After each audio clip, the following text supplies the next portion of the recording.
Maria Sutter is our speaker today, and she's a peer support specialist. I got to put my glasses on. With Linking Employment Abilities and Potential, also called LEAP, in Cleveland, Ohio. It provides information, education, training, employment, and independent living services to people with disabilities so they can live in their homes, participate in community life, and find stable employment. She has over 15 years experience navigating the world as a person with quadriplegia as a result of a spinal cord injury. She has a Bachelor of Architecture from the University of Cincinnati and a Master of Arts specializing in Disability Studies from John Carroll University. So she came on a very last minute thing here to talk about disaster preparedness, and I really, really appreciate that she's here.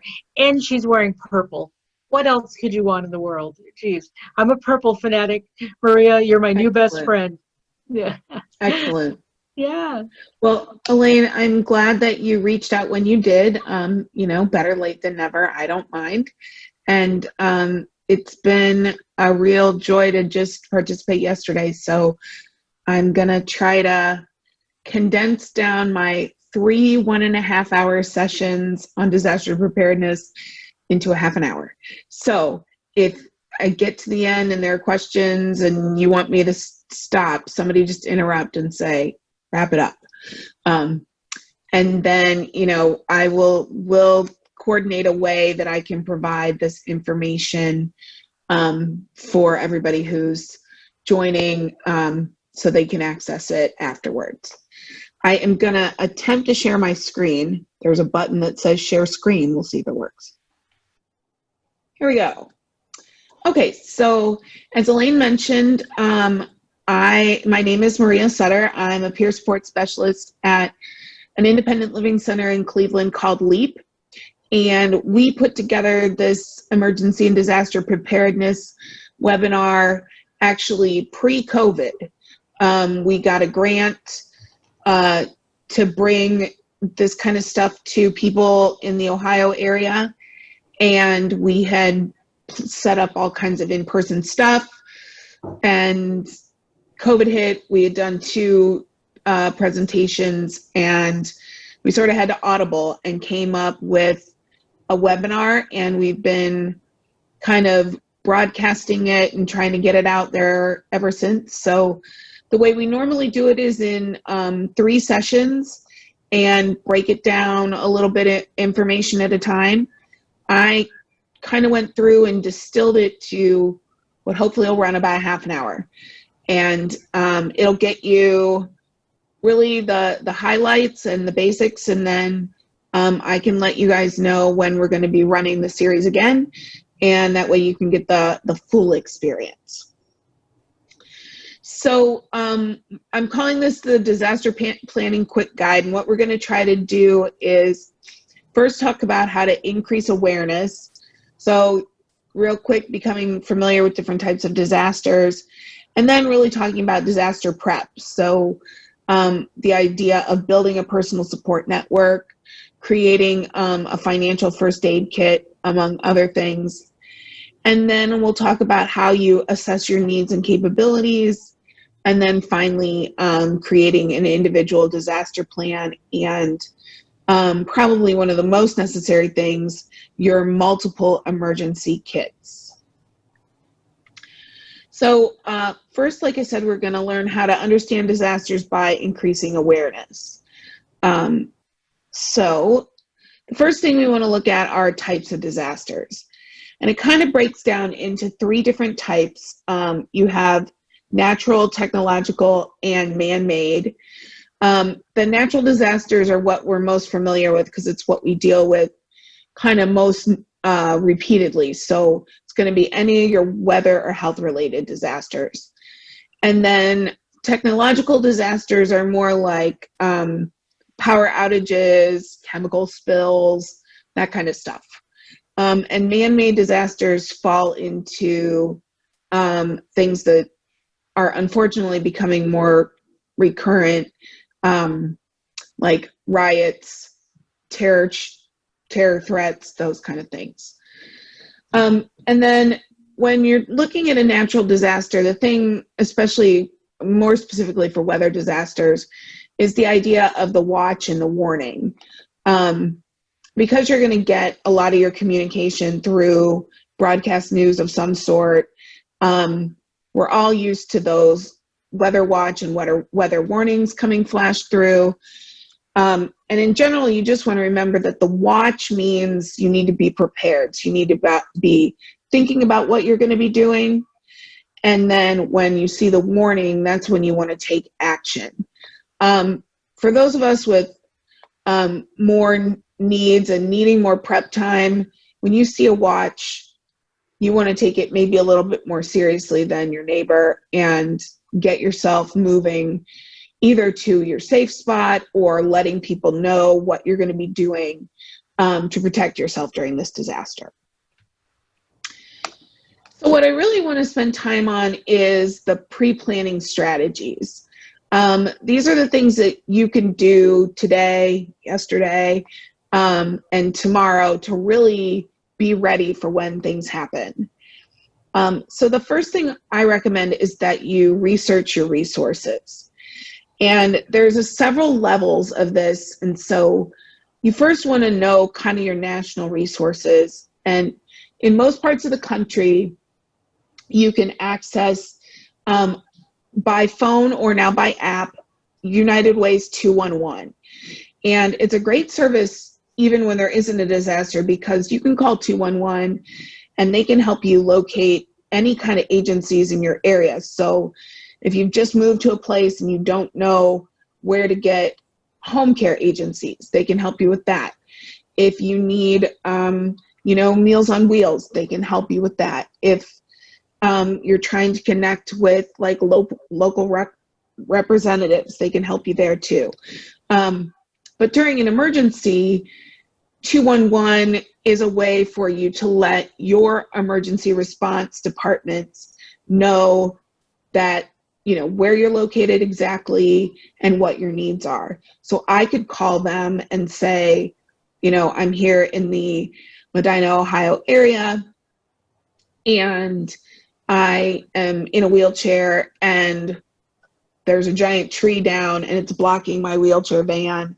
I'm going to need help getting out. Or our power's out and I use a wheelchair that needs plugged in. I need to be moved to the top of the list when you restore power. So it's a great number to have no matter what.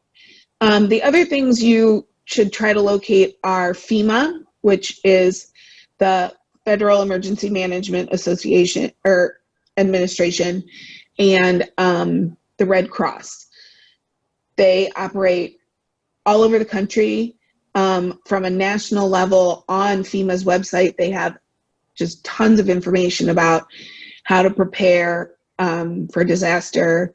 And then the Red Cross also has a lot of national information, but they're also going to break down to state information and local information.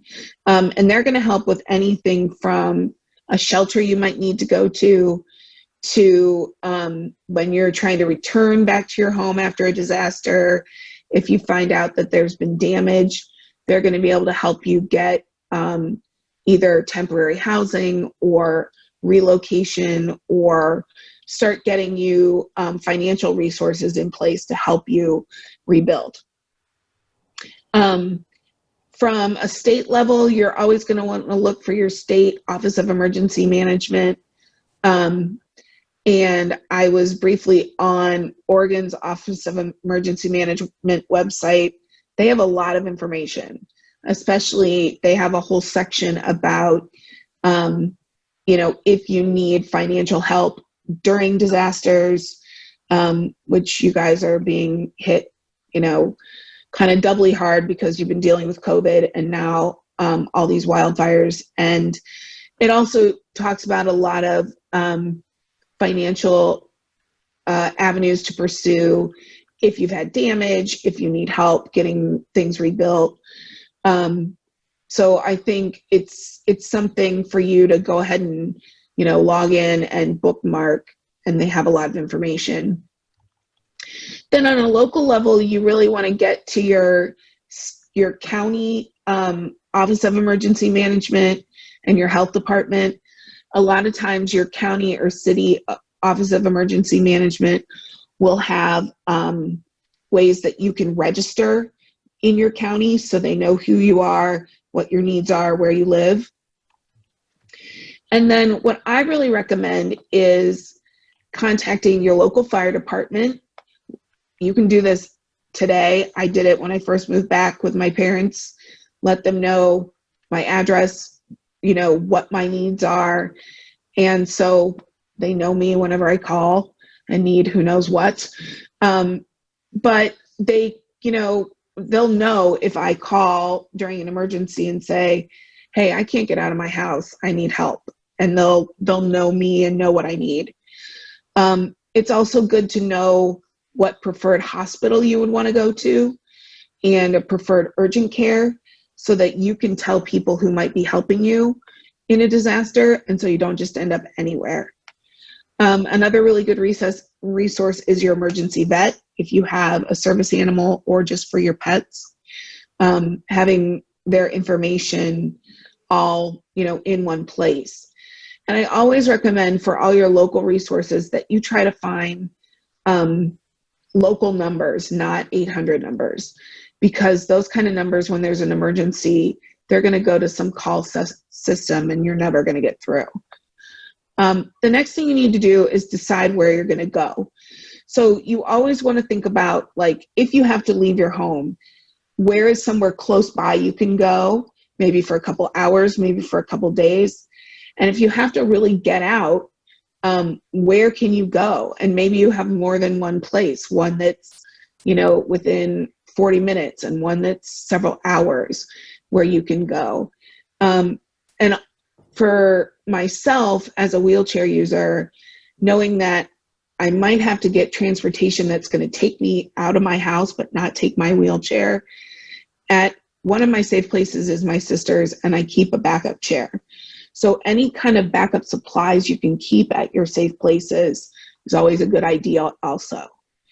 And then you want to know something about the shelters. So getting in touch with the Red Cross or the Salvation Army ahead of time, they can help you identify what shelters are going to be accessible, because not all of them are going to be. Especially when they throw up temporary shelters, they could be in a school that has all stairs at all the entrances. So you want to be able to get to an accessible shelter if the need arises. So you also need to determine how to get there. And transportation, as we all know, can be difficult even under the best of circumstances. So it's good to take some time and think about the way you do things today and what other options you might have in an emergency. So if you're a public transportation user, you should know how to contact your local public transport, again with a local number, so that in an emergency you can call and find out how they're operating or if they're operating. If you rely on a personal vehicle, you should make sure always that your personal vehicle is, you know, in the best working order. And when we talk about the kits, that you have your car kit either ready to go into your vehicle or already in your vehicle. Also, you should know something about what private pay options are available. Some rideshare companies are starting to have accessible vehicles in their fleet. You can also, you know, a lot of areas have taxis that are accessible.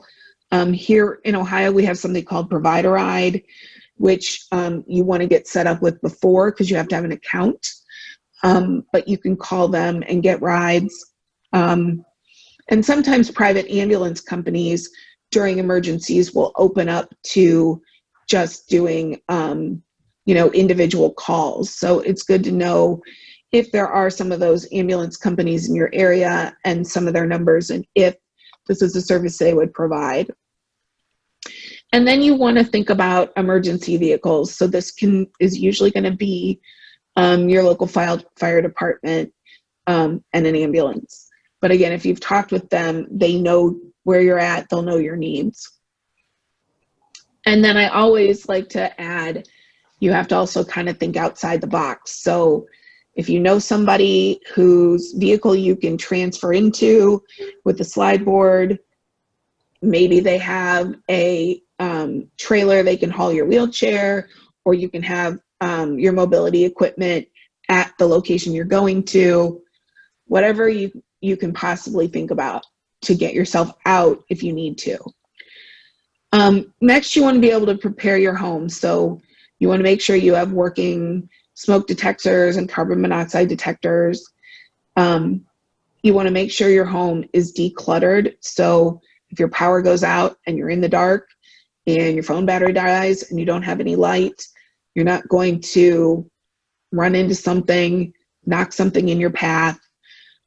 Or if you're just trying to ambulate through your home, you want to know that you can do it safely and as quickly as possible. And then you want to know where all your utility shutoffs are. In my instance, I know where they are, and I know like what tools someone might need and where those are located, and the basic steps that people would need to go through to shut them off, so I can tell someone so that they can help me out with that.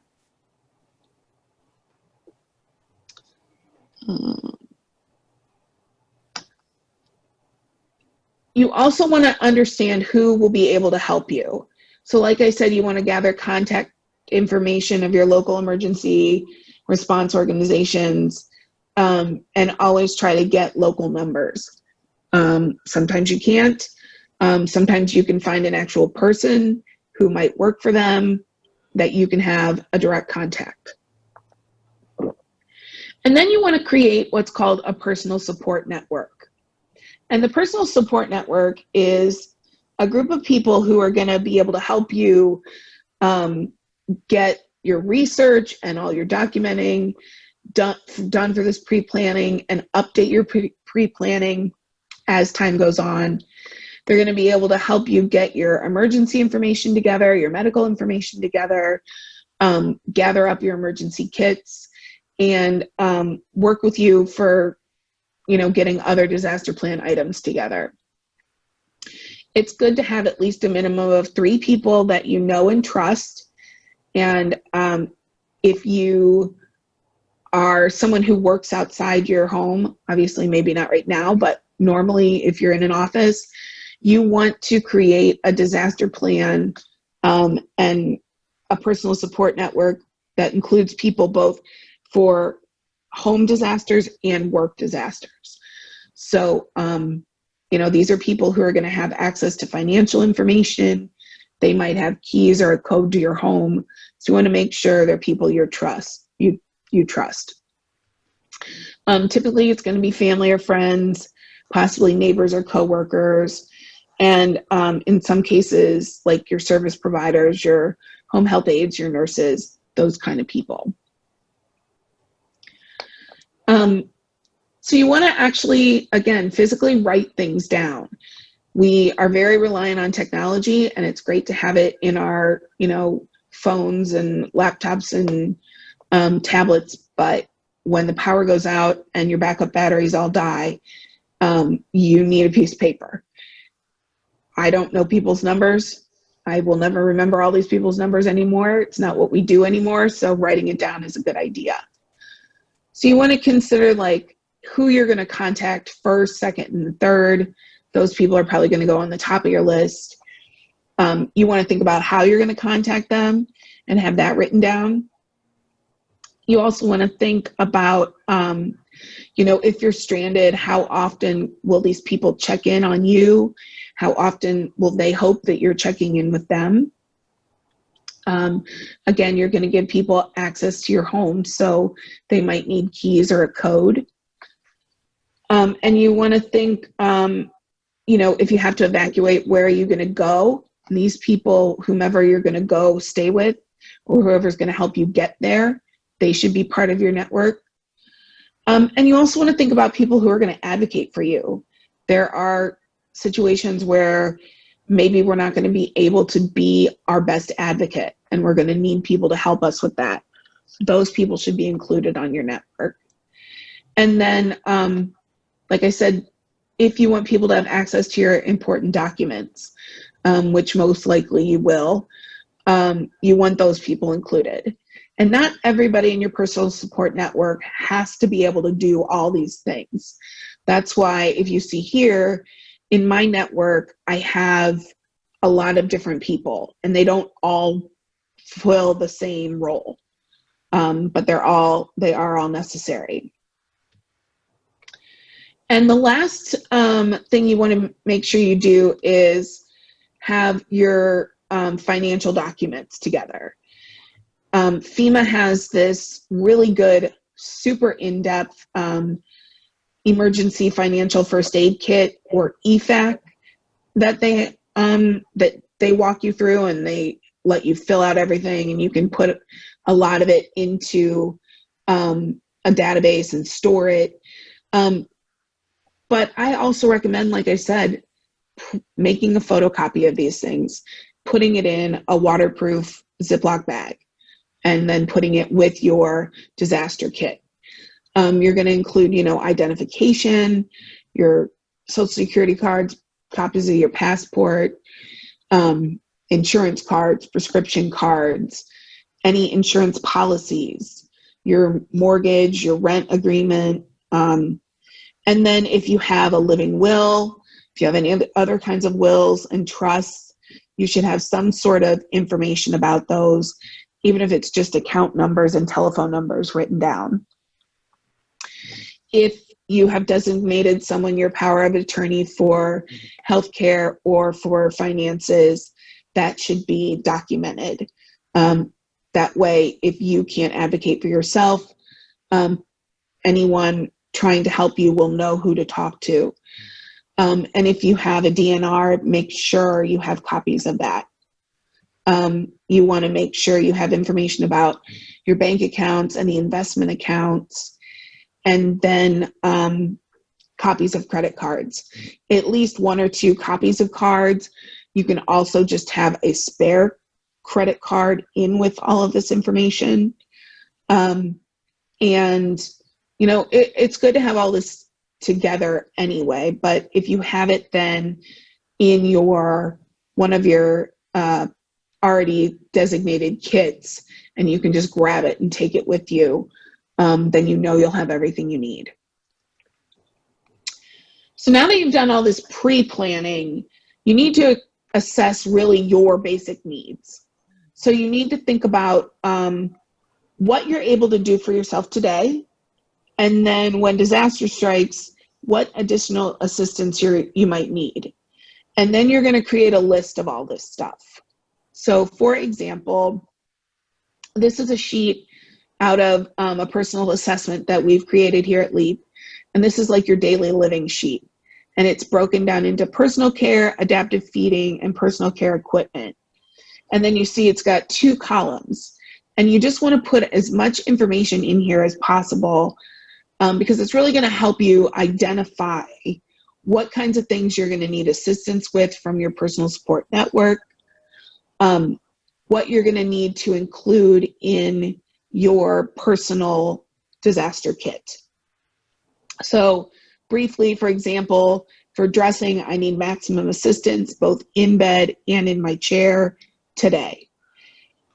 During a disaster, I'd need the same, but if I wasn't at home, I'd need some sort of lift system to be able to get in and out of whatever temporary bed I'm using, and hopefully I'd have my chair, and I'd also need people to help me with that.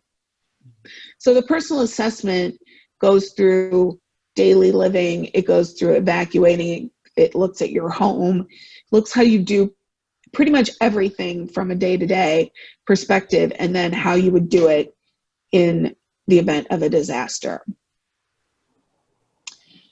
So now that you've done this big pre-planning and you've assessed your capabilities, it's time to put your whole disaster plan together. So I'm going to be able to tell you here what it includes and then the types of kits you'll need. So luckily, we've already done half of it. In your pre-planning, you've already gathered your important documents, you've done your assessment, you've created your communication plan with your personal support network. And again, like I said, I would print all of it out and have the documents together. Knowing it in your head is great. Having it somewhere where someone else can access it, even better. And then you need to finish the planning by coming up with your evacuation plan, instructions for rescue personnel, your medical information lists, and your supply kits.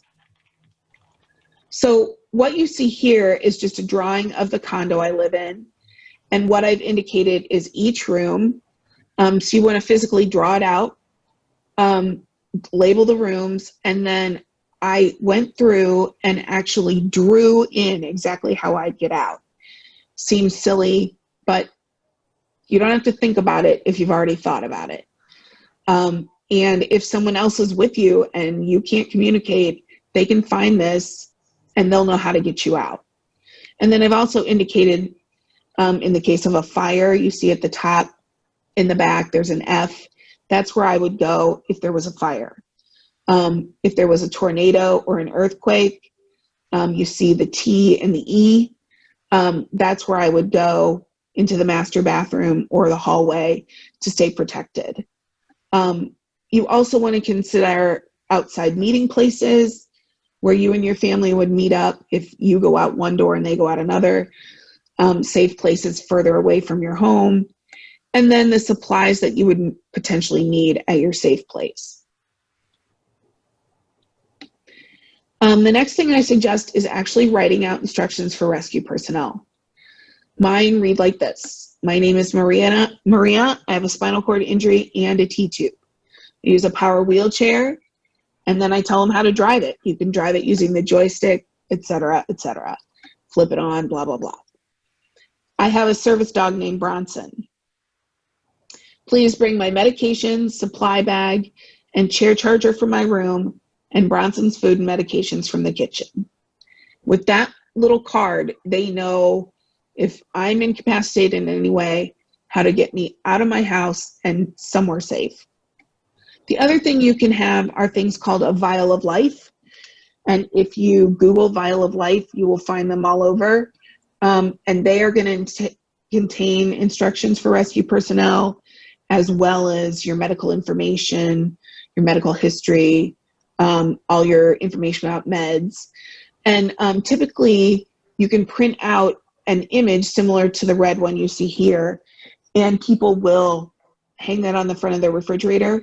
So emergency personnel know that's where to go to, very nice, Elaine, very nice, to find your vial of life. And people stick them in their freezer, in their fridge. And so if that sticker's on the front of your freezer or fridge, the rescue personnel know to look in there for your information. Some people hang it by their door and they put the sticker by their front door. Medical information list. Again, you can find vials of life that contain this information. Thank you, Elaine. And you can put it there, or you can find a med list online. This just basically runs through everything that we would need people to know. Your allergies, your equipment, your medical history, your diagnoses, physicians and hospitals. And then you usually want this to be accompanied by a medication list. And when you're thinking about medication, you want to make sure you have a list, but you also have meds together, which is part of your kit. And for medications, it's always recommended to have 7 days of meds set aside. You can try setting aside a pill a month. You can talk to your doctor and pharmacy about samples.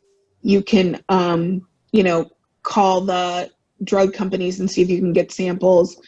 I get 90-day supplies of stuff, so a lot of times I have a lot of meds on hand.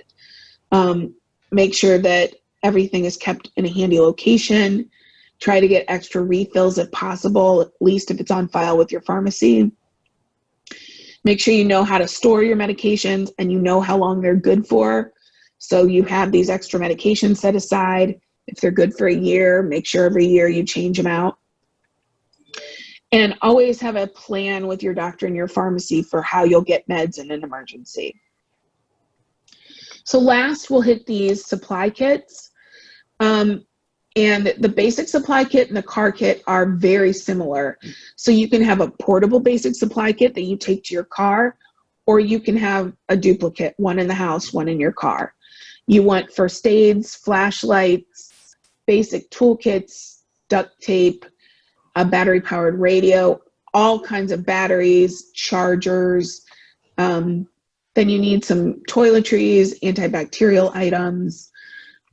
It's recommended to have non-perishable food and water 7 days in your home. It used to just be 3 days, but now, especially with the rate it takes to get to people, you should try to have more.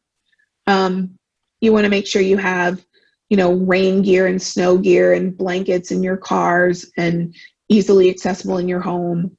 And then in your home, make sure you also have water-resistant plastic bags, candles, matches. Always have some cash somewhere and the keys to your house. A lot of us don't carry cash. We don't deal with keys anymore.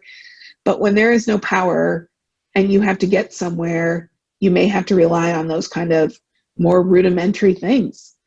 And then again, we talked about the utility shutoffs and whistles, flags, or flares in your home and in your car if you need to get, people's attention. And then finally, you need a personal supply kit and a kit for your pet or your service animal. Most of the personal supply kit we've gone over, all the documentation is kept in a waterproof bag, so your emergency and medical information, your med list, prescriptions, all your documents. And then in your personal supply kit, this is where your medication should be, any medical equipment that you consolidate together, extra batteries for medical equipment, medical supplies. I keep this always in my closet. I have like a go bag of medical supplies ready, and it works well when you're going to travel. You already have it ready to go. And then if you use any like blood pressure cuff or glucose meter or O2 monitor, you want to have those extras if you can. Your mobility aids, your eating and drinking aids. I keep an extra pointer. I keep an extra cup, just already packed away. And then I have stuff for my service dog. So I have a copy of his license and tags. I have a photo of him. If we were to get separated, I want somebody to know what he looks like. I have his vet records, his med records, food and water for him, toys for him, blankets, and a first aid kit just for your pet or service animal. So, in conclusion, you want to make sure you make a plan, you build a kit, and you stay informed. Right down here, I have a link to a survey. It's always great if you do the survey. We know kind of how we're doing with these presentations, but also it'll give you an opportunity to leave your contact information. So that way I can have it and get in touch with you guys, and then you can get in touch with me. So if there are any questions, please, I can go ahead now. I will stay on and I can answer them through the chat later. Anything, any way you need it to be. Thank you, Maria. That was such great information. Balin wanted to know, will your PowerPoint be available? Yeah, I will coordinate with you guys and get it so you can share it. Okay, that is wonderful. And let me see, Wanda says, Washington State emergency medications available from pharmacy, or if you have an empty vial, but not for controlled substances. So Erica said she never thought about having a first aid kit nor a bag for her dog. That was awesome. And then you have a couple thank yous there too. So great. Yeah. So thank you again. And so if there's other, you said you would share when the webinars are open again for people to view? Yes, I will. We don't have one scheduled just because I just wrapped up one. So, but we do them about every 2 months right now. Okay, great. Great. Yeah, I can let you know. That's wonderful. And yeah, if you could just share the PowerPoint either with me or Kenny, yeah, we'll make sure people get it. But I know this is a Sunday and you did this very last minute, so thank you again. No problem. Yeah, that was Sure. very, Thank that was you. really helpful, especially nowadays. No,